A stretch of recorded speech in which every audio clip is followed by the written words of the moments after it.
Muito bem. Então, depois que é levado toda a documentação para o departamento pessoal ou para o RH, é hora então de falarmos sobre o contrato de trabalho, que nada mais é do o compromisso firmado entre empresa e colaborador. Como falamos anteriormente, é necessário estabelecer o comprometimento entre empregador, empresa, e empregado, trabalhador, com a finalidade de firmar o compromisso entre as partes.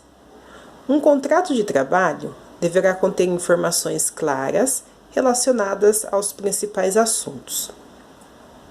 Contrato de trabalho é eu assinar, e eu sempre falo que quando eu assino, eu afirmo, eu confirmo. Então, eu estou confirmando um comprometimento com a empresa que deverá ter um tempo firmado. Esse contrato ele pode ser de 90 dias, esse contrato pode ser de 2 anos, esse contrato pode ser por tempo indeterminado. E eu só preciso ficar atento que se eu descumprir esse contrato, eu pago multa para a empresa antes do tempo, tá? E se a empresa descumprir esse contrato comigo também fora do tempo, ela paga multa para o trabalhador.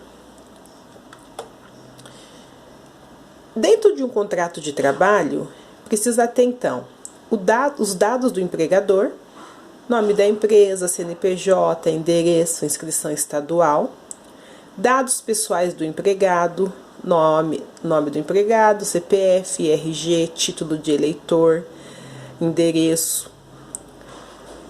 Existem, vou falar até um pouquinho além para vocês, na sala de aula a gente vai ver isso, mas na ficha de registro fala-se também até sobre peso, cor, altura, sinais. No contrato não precisa, mas na ficha de registro precisa.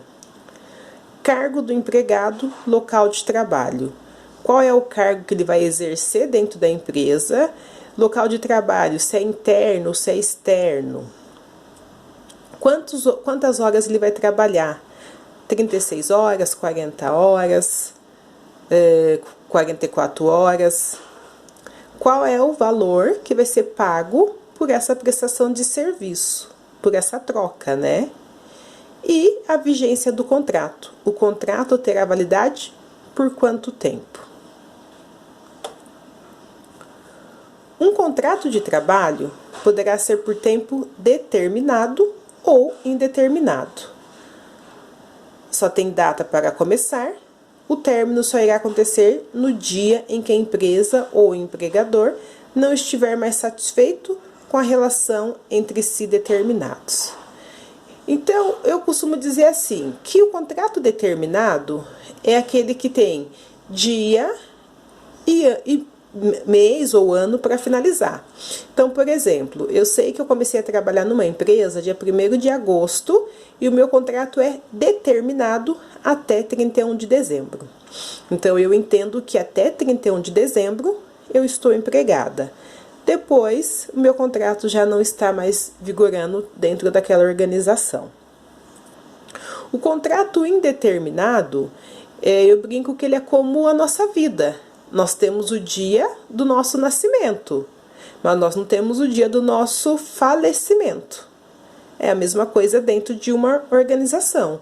Eu sei o dia que eu entrei dentro de uma empresa, mas eu não sei o dia que eu vou sair dessa empresa.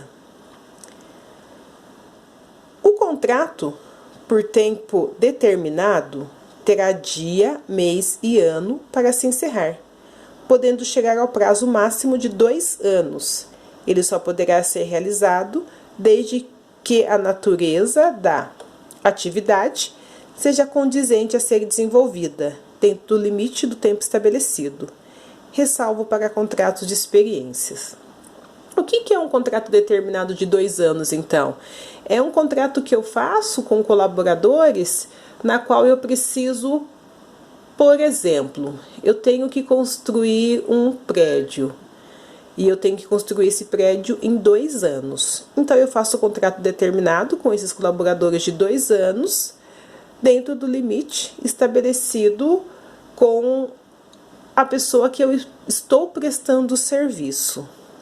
Não adianta eu ficar com esses colaboradores por tempo indeterminado, porque terminou de construir o prédio, cada um por si, Deus por todos.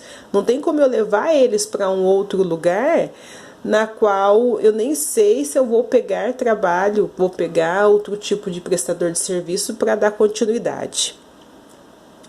Normalmente o determinado por pouco tempo, ele é, eu falo períodos sazonais, na Páscoa. Então a moça que fica como promotora de vendas, ela começa após o carnaval já a fazer a organização dos ovos. No domingo do carnaval é o último dia que ela trabalha. Por quê? Depois não adianta eu ficar com ela lá vendendo ovo se o período sazonal realmente é só na Páscoa. Outro tipo de período sazonal é final de ano.